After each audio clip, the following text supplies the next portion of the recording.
Okay, can you hear me? So, for the second time, I was told to speak slower. This is the last time I'm on stage, so I'll try to be zero defects. Okay. So, we've done most of the talking today. For this session, especially since after lunch, we thought we'd get you to do some of the work. Okay? But by the way, we over-ordered lunch. So if you feel hungry again, there's lots more food at the back that you can eat. Or if you don't want to cook this evening, take it for your family. Is that okay, Becky? Okay. So we are going to talk about zero defects and some principles and play a little game with you on your tables. What you see here, which I will talk through, is 45 years old. So this is not new. This is not leading edge thinking. So a guy called Phil Crosby wrote a book in 1979. Anybody heard of the book? Maybe not. Called Quality is Free. So whenever we ask businesses to do zero defects and improve quality, they say it's too expensive. We haven't got the money. But actually, if you look at the cost of poor quality, it is a lot more than making it right first time. Okay? So the 4 principles for zero defects that we use, I'm speaking fast again, slow down. First one is quality is defined as conformance to customer requirements. Do we agree with that? Okay. So I work for Rolls-Royce. So whenever I go to an airport and they say, in the security check or immigration, they say, who do you work for? I say Rolls-Royce. They get really excited and they say, can I have one of your cars? And I say, I don't make cars, I make jet engines. Because the car company is totally different. It's owned by BMW. Okay? So who thinks, so which is the better quality car? A Rolls-Royce or a Toyota?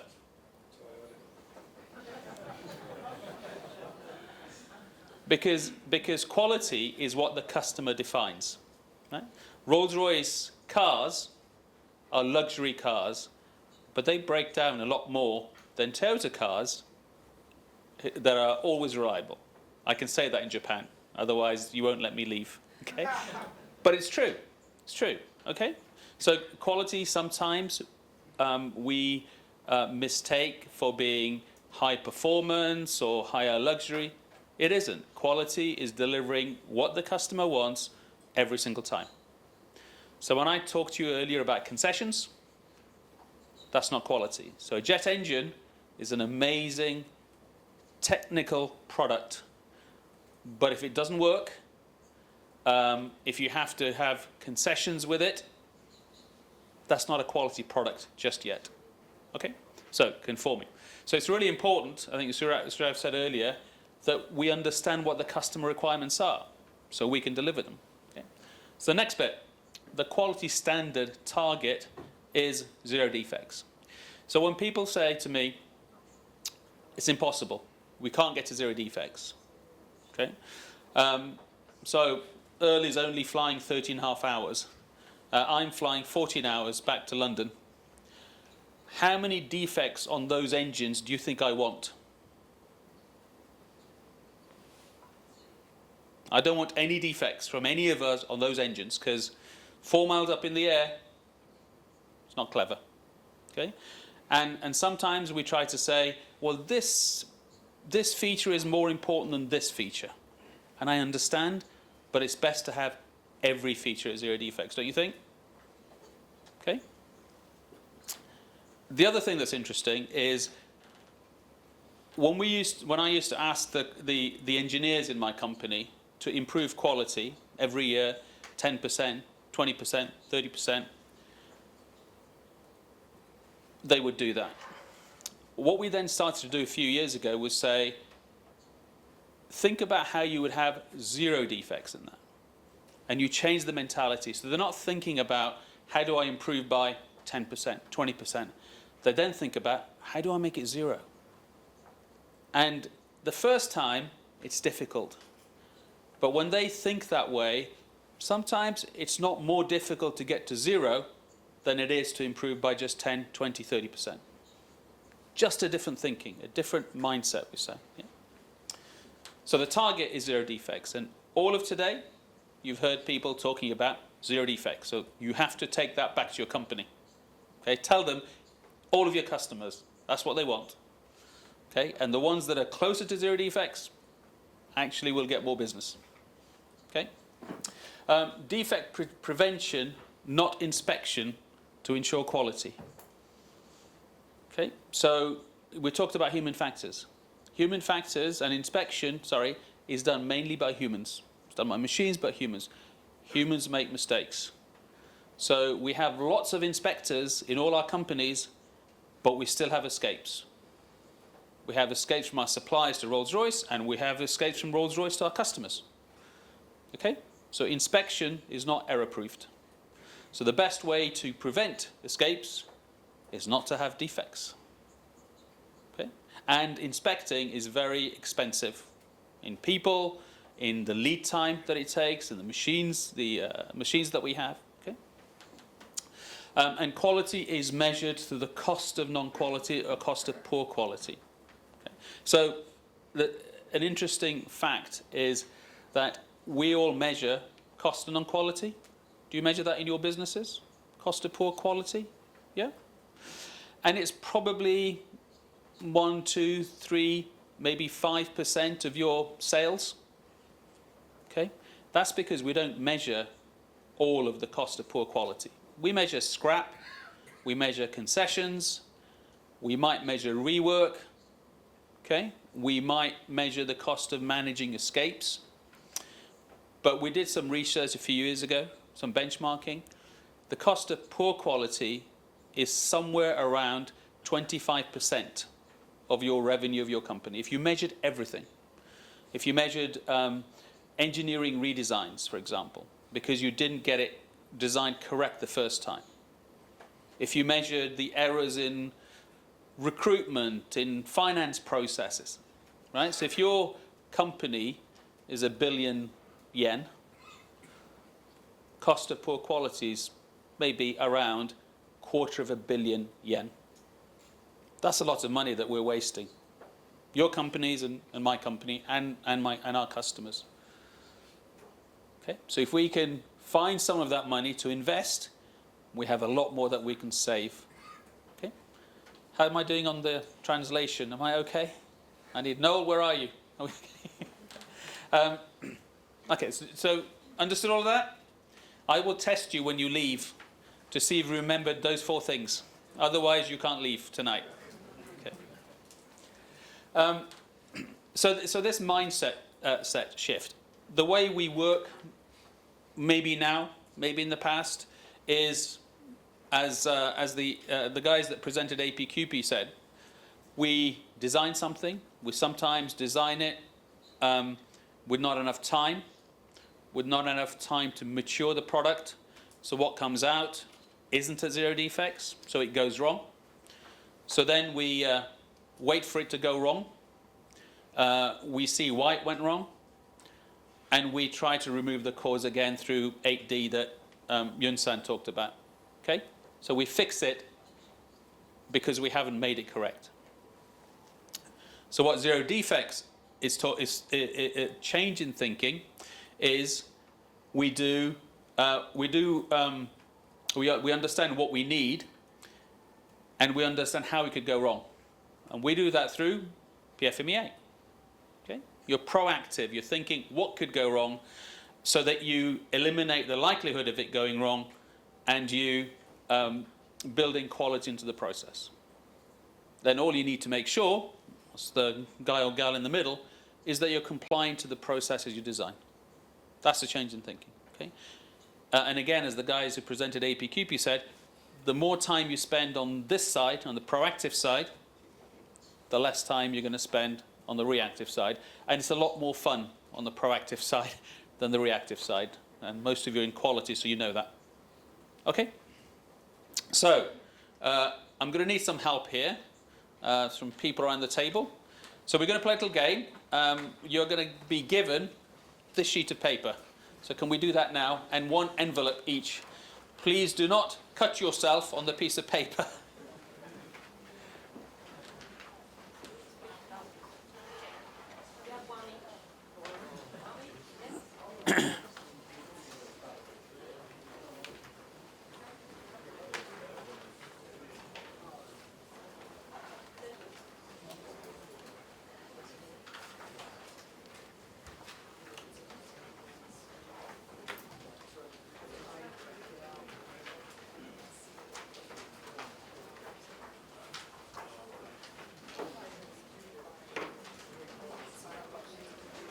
Give envelopes, yes, and the envelopes as well. Yeah, yeah.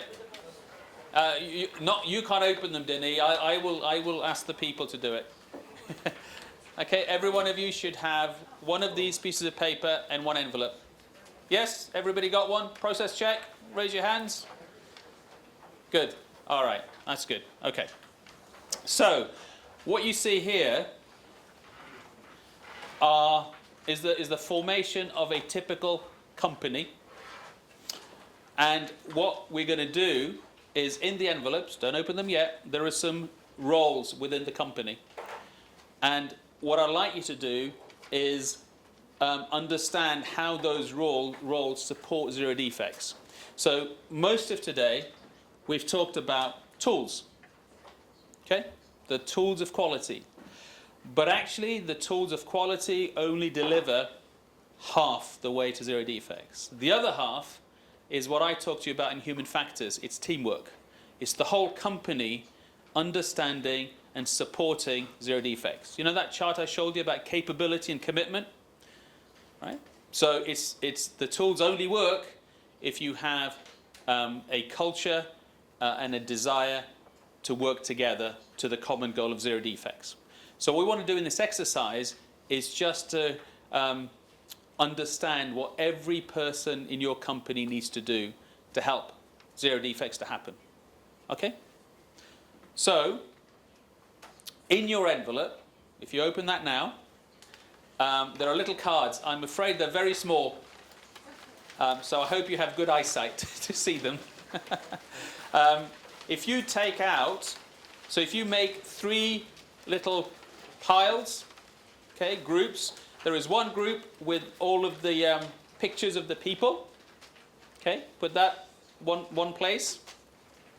Okay, in another group, put all the blue ones with the writing on them. Yeah, I'll stop for the interpreters to catch up. Okay, so one group with the people. Yeah, one group with the blue cards. Just put them next to each other. And one group with the white cards. Okay? Just put them away from the sheet of paper that you have. Just put them to the side. Okay? Right.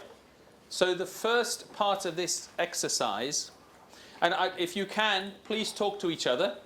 So normally we do this with one sheet of paper on the big table. But we thought we'd try to do this individually so you can take these away with you. Okay? Sometime we will put these materials on the AESQ website so you can download them, print them off, and if you like it, use it in your own company. If you do, you have to send me 1,000,000 yen. I'm just kidding, just kidding. Okay, so the first exercise is to organize the people in these big boxes, in what you think the value chain is. There's 2 pieces of advice I will give you. First advice is, everything starts with the customer.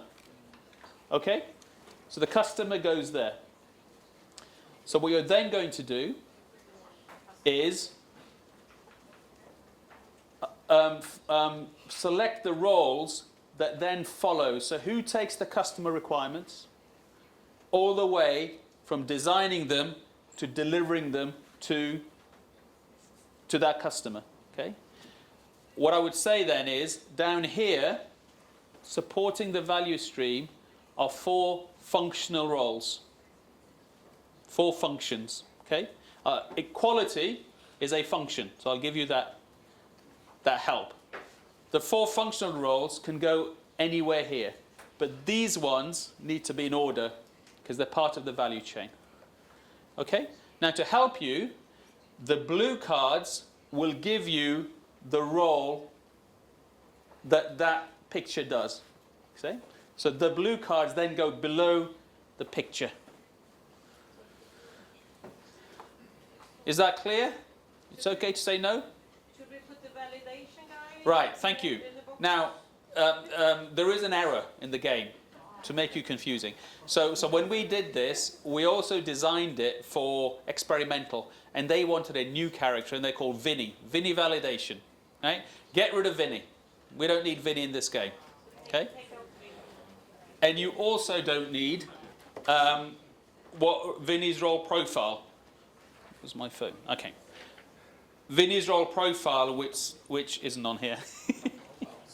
My zero defect is my phone. Which is where he's talking to experimental people. So the blue card that says talk to experimental people, etc., you can ignore that one as well.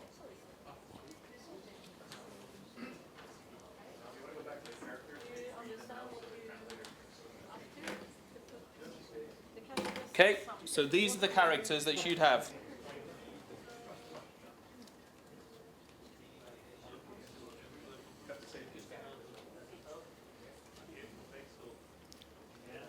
So the blue card that says works with design engineers, IPTLS, that belongs to Vinny, so you can throw that away.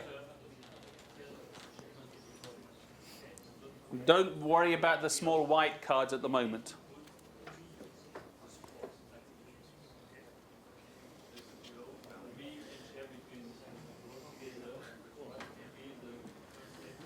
Does everybody understand? We okay? You all seem to be busy. I'll give you some time, don't worry. Talk to each other as well. If you have a question, or you don't understand something, or you want to check something, talk to somebody else on the table.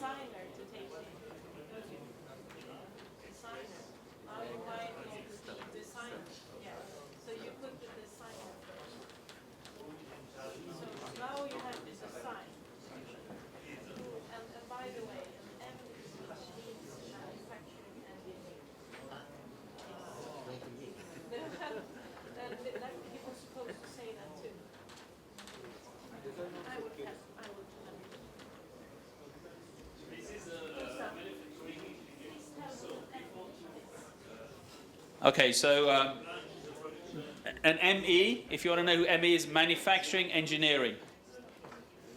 It was too big a word to put on the cards. ME is manufacturing. DE is design engineering.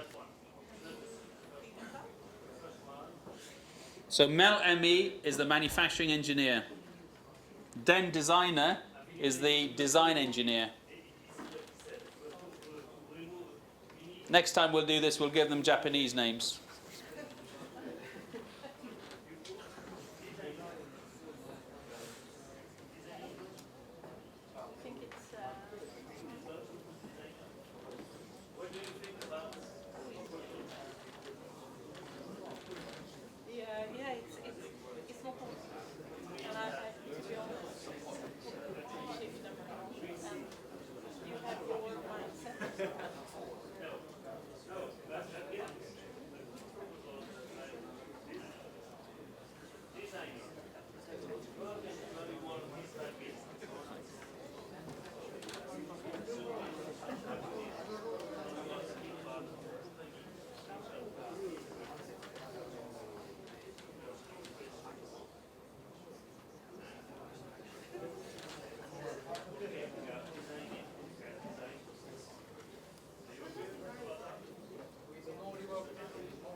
Remember, we don't need Vinny validation. So you can toss both of them. He's gone.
Okay, remember, you also have to put the blue boxes,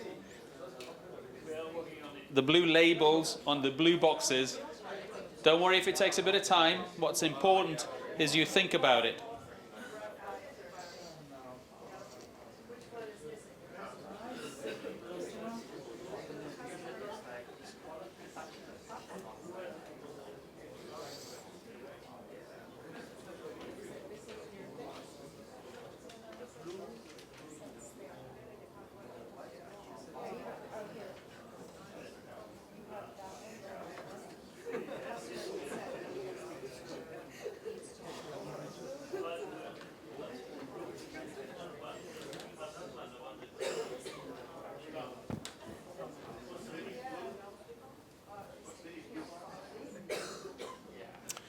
It's got talks to experimental IPTLS. It's the biggest one. It's the biggest one. Oh, Helen says it's the biggest one, the biggest blue box you can get rid of. I hope it's the biggest for everybody. Wait, give me that. Let me have that. So the blue box that said works with design engineers, IPTLS, get rid of that one. Works with the design engineers, IPTLS. That's Vinny's box, you don't need to use that one. Okay?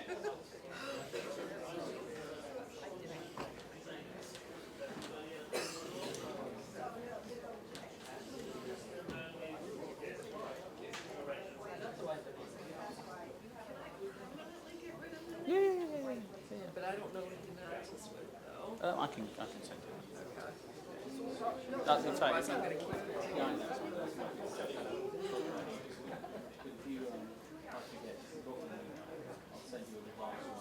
I think there's your problem. Because the customer just tells you, he just tells what he wants. And so this is probably the design.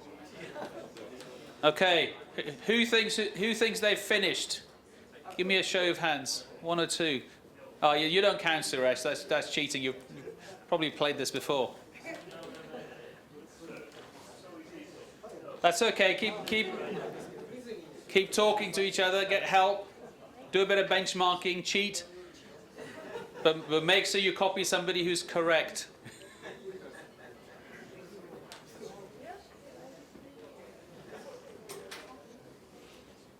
Are we okay here? The order is right. That's good. Move the right parts.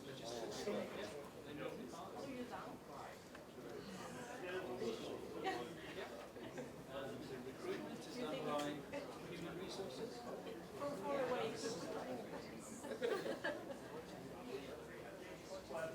So ensure the supply is delivering performance product.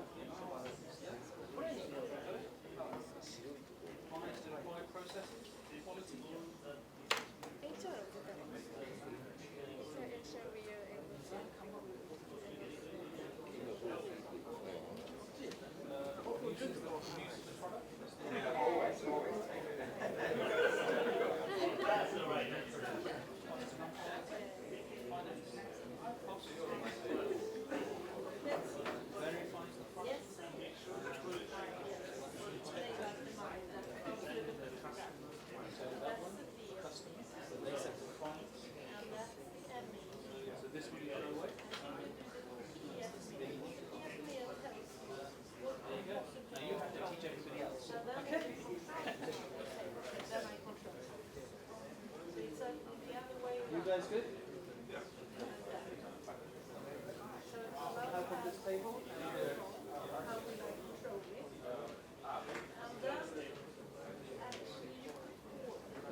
going to promote you. Come and help this table. Come on. I'm going to expand your job role. Yes, I think that what you need to do when you have some control panel and you have software produced, and now you need to be able to measure.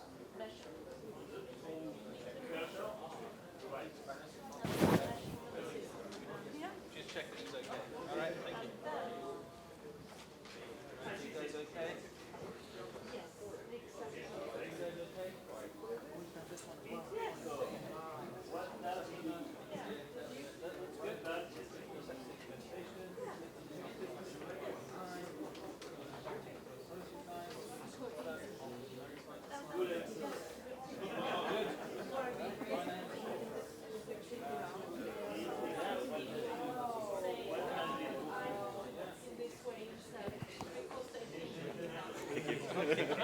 This is your teacher. Make sure everybody else is right. Okay.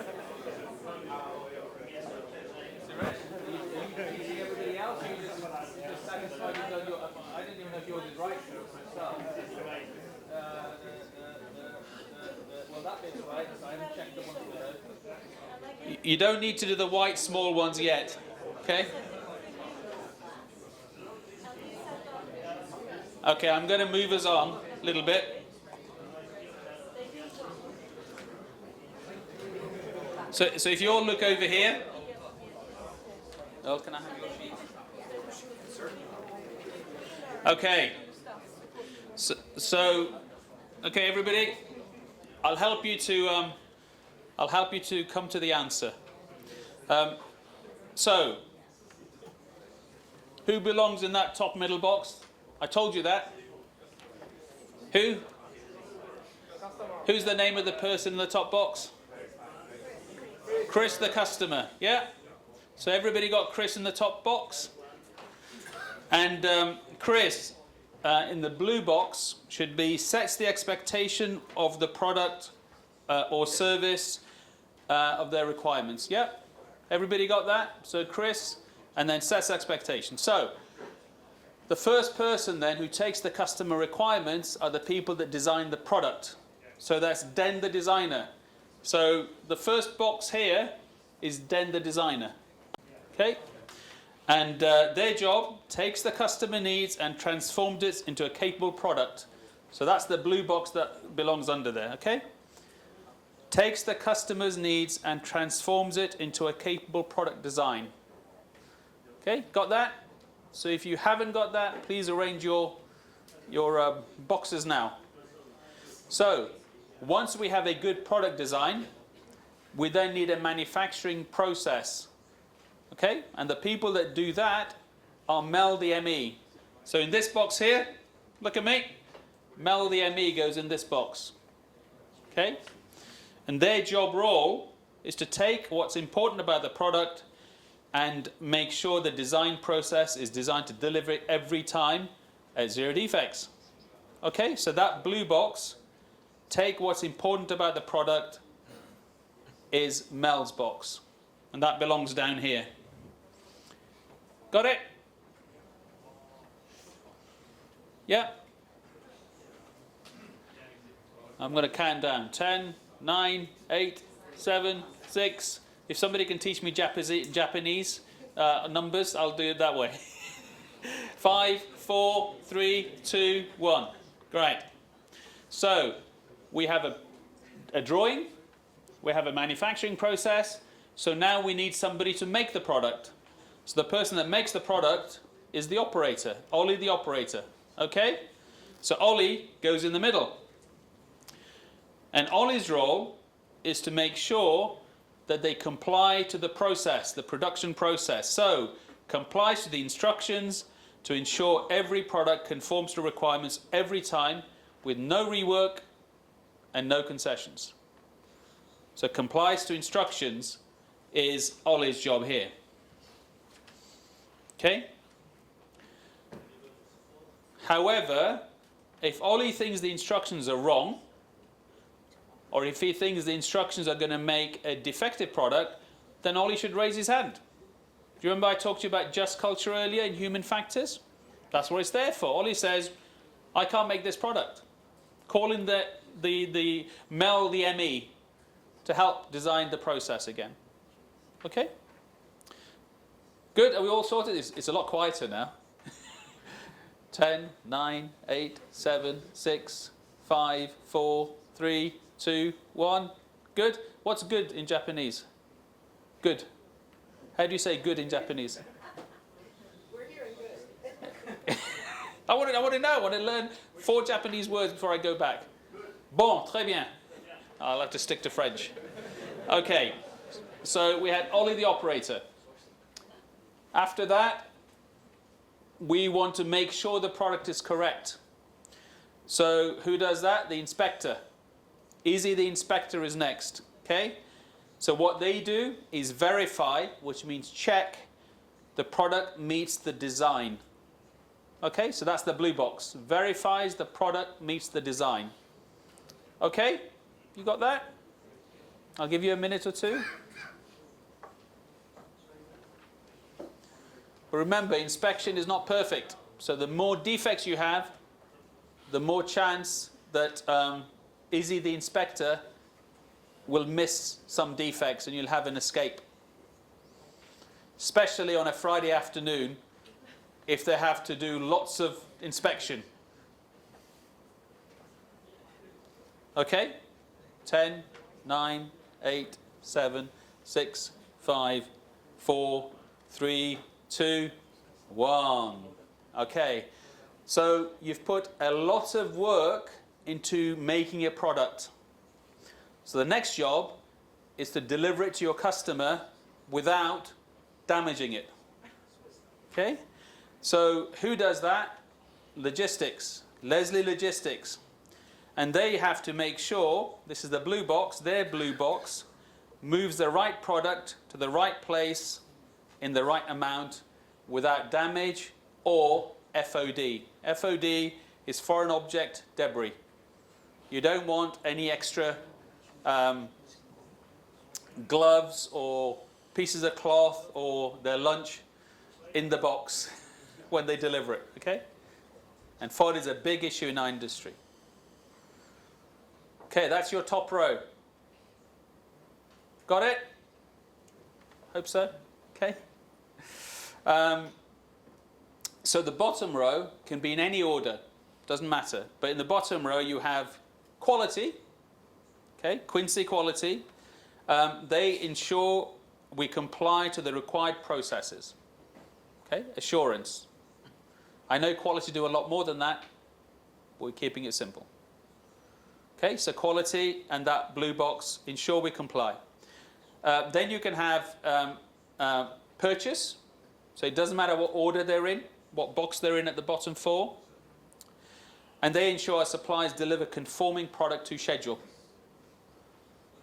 Okay? Another one in the bottom line is finance. Finance makes sure that we understand the full cost on quality. So we invest money where we need to improve quality.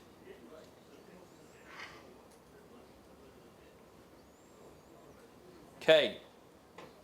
The last box, it could be anywhere in the bottom 4, it doesn't matter, is Hillary HR, human resources, personnel. Ensure we are able to recruit and develop capable people. Okay? All of our people are skilled and motivated to make high quality, zero defect product. Okay. Are you as tired as I am now? Okay, have we done that? I'll get, hold on. I'll give you a minute just to make sure it's all arranged correctly.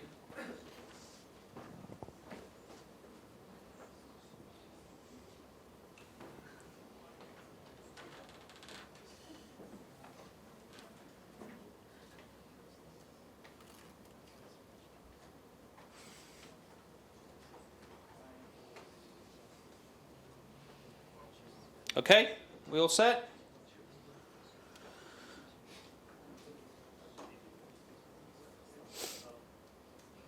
Je, que, Hachi, Nana, What's next? I'm testing you now. Roku? Go? Gu? Gu? Yon? San? Ni? Ichi? Okay, so now we're going to do the next bit of the exercise. Becky, how are we doing on time? You have 15 minutes. Oh, we're doing okay. Right. So some of you have already started the white cards. That's naughty. So all day in the morning, Gaurav, you almost gave the game away. You talked through the tools of APQP. The video in the morning was about the tools of quality. So what we're going to do now is organize the tools in the white boxes, the white cards. Okay? So remember, the customer sets the requirements. The design engineer, what's the tools that we use in design to define a drawing that delivers what the customer wants? Okay? Then what's the tool we use to make sure that we're we design a manufacturing process that is at zero defects? Okay? So we understand failure modes in design. We understand failure modes in manufacturing. Okay, once we've made that, we need to make sure that we control the manufacturing process. Okay, so it's right every time. Then once we've made the product, we want to check it. But to check it, we want to make sure that our inspection system is capable. Okay? Once our inspection system is capable, we want to track the trends of our product to make sure that we have nothing that goes wrong. Okay? I know I've given you a lot there, but talk amongst your teammates. They're your friends now on your table. You'll have to go on their Facebook pages and send TikToks to them and things, or whatever. So that's the top line. I'll go through it again in a minute. I'm just giving you some examples. And then the other 4 cards are in the bottom. Now remember that Vinny Validation, his card that we need to throw away. Let me see, I've got it here. Oh no, it's here. No, it's not here. So the card you need to throw away for the practices are the validation strategy one. It's the card that says validation strategy in the white card. You can throw that away. Okay, I'll give you a few more minutes for this. Helen, you're looking worried. Are you okay? I'm fine. Okay, that's just a natural Swedish worry face. We're all set. Are you set? Okay. Benny, what about your team? This is not a competition. No, we better here. We have 0 defects. What did you have?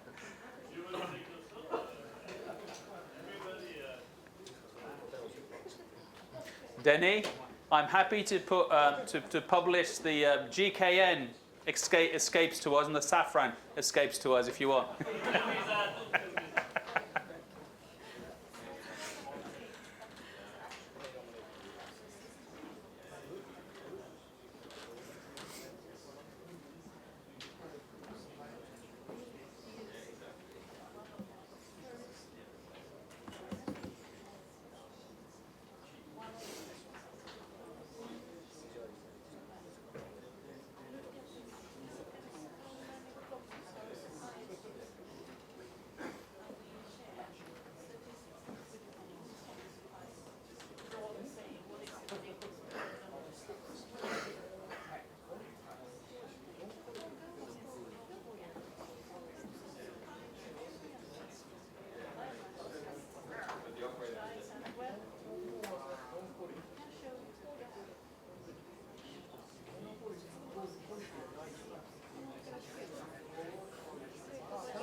Ju. Ku. Achi. Nana. See, I haven't remembered them. Roku. Gu. Is it gu or go? Go. That's easy for English person. Shi. We use a different version of that, not yong. See? San. Ni. Ichi. Means something different in English, ichi. Okay. So let me take you through don't worry if you haven't finished. I'll take you through those, okay? The next slide I'm going to show you, no pictures. This is export control, no pictures. This is the answer. If I find this on eBay, you'll be in trouble. So, we did these bits before. So we're now doing the tools, okay? The white boxes. So let me talk you through them. So the customer sets the requirement. The customer says, I want an engine that's going to fly 5,000 miles with infinite economy, that never breaks down, that weighs the same as paper. Rolls-Royce, GE, Pratt & Whitney, Safran, go design me that engine.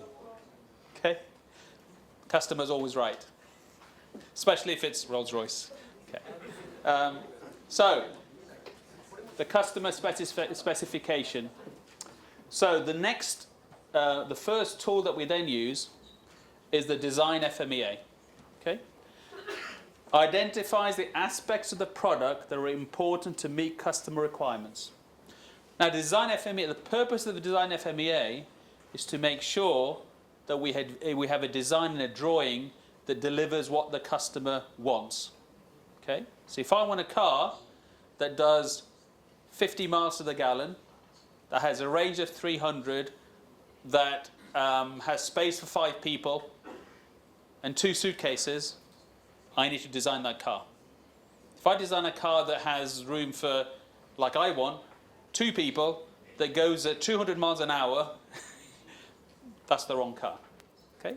So the DFMEA is all about making sure you deliver a design that the customer wants. And what it does is allows you to risk assess that design. Okay? So what's important? Severity, occurrence and detection. Okay. So the next bit is the process FMEA.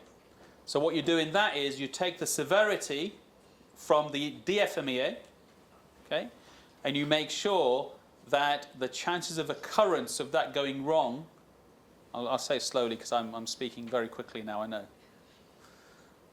So in an FMEA, in a PFMEA, you take the things that are important in design, all the features, and you make sure that you can produce them every time. So the occurrence of making mistakes is 0. And if you do make a mistake, then your detection is very high. You catch it. Okay? That's what a DFMEA does. One of the outputs of a DFMEA is a control plan. Everybody heard of a control plan? Yeah? That's what you give to the operator to say, when you operate this machine or this process, this dial needs to be this, and this needs to be this, and this needs to be this.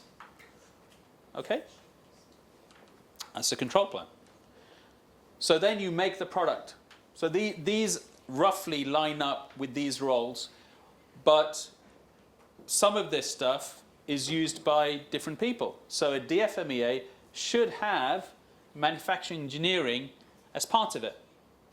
A PFMEA should still have design engineers as part of that process.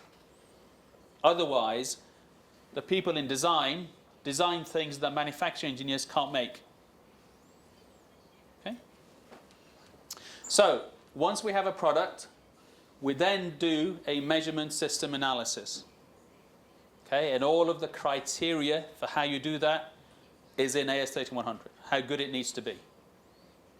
Okay? And it's quite a complicated subject. I think it's one of the most active communities of practice for our SMIG groups on LinkedIn, MSA.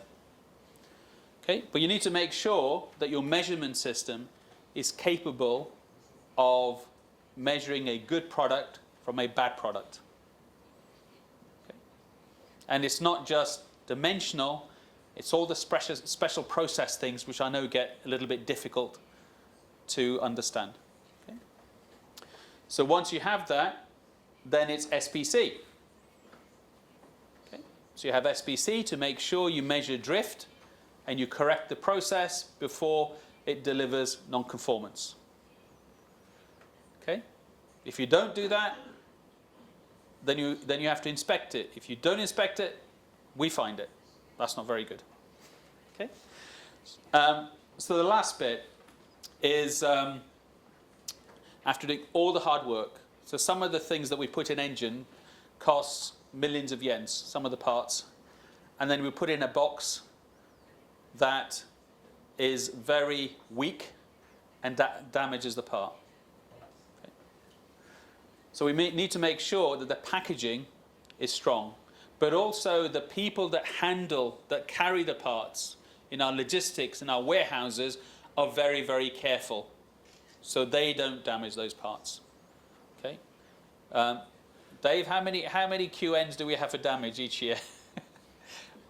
Yeah, so we do. We have hundreds of quality notifications of damage received. One of the problems with damage is you don't know where in that value chain it's been damaged. Because if we receive it, we say supplier, and the supplier says, no, it was good when it left us. Right? So we need to find a way to eliminate. Is that clear? Yeah, how they fit in? So some of the roles at the bottom here, quality. We have audits, whole assurance system to make sure that people are compliant. Okay. We have purchasing, who have, I know on your box it says Sabre. That's because that's Rolls-Royce, but now it should say AS3100. Okay, so we will correct that. But 3100 largely defines what our supplier requirements are, and that's what's in our contracts and in the contracts of all of our OEMs. Then you have finance. Now, finance don't really measure cost and quality properly. It tends to be the quality people. But it would be great if we could get finance to measure fully what the cost and quality is. Do you remember what percentage of your revenue cost of quality is? What did I say earlier? Shout me a number. 25%? Yeah, you get a gold star. Okay. So if we can persuade our finance team to measure it fully, they will realize how much opportunity there is to drive quality improvement. Okay. And the last bit is HR. Just one of the tools is obviously training plans to make sure that we have a capable workforce in our company. And they're continually being trained on how they do the work, but also for all of you, the technical people, on the tools that you see here. So all of these tools, whether you're in quality or in engineering, you should look to be experts in those tools. And if you need help, go to the AESQ website. There's lots of material around in the reference manuals. There's WebExes that the SMIGs have done. And there's training that Earl talked about. Okay. Right, how are we doing for time, Becky? 3 minutes. And what's after this? Right. I can give you 3 minutes back if no. So I think that's it. Yeah. Return in 25 minutes. Okay. So was that useful?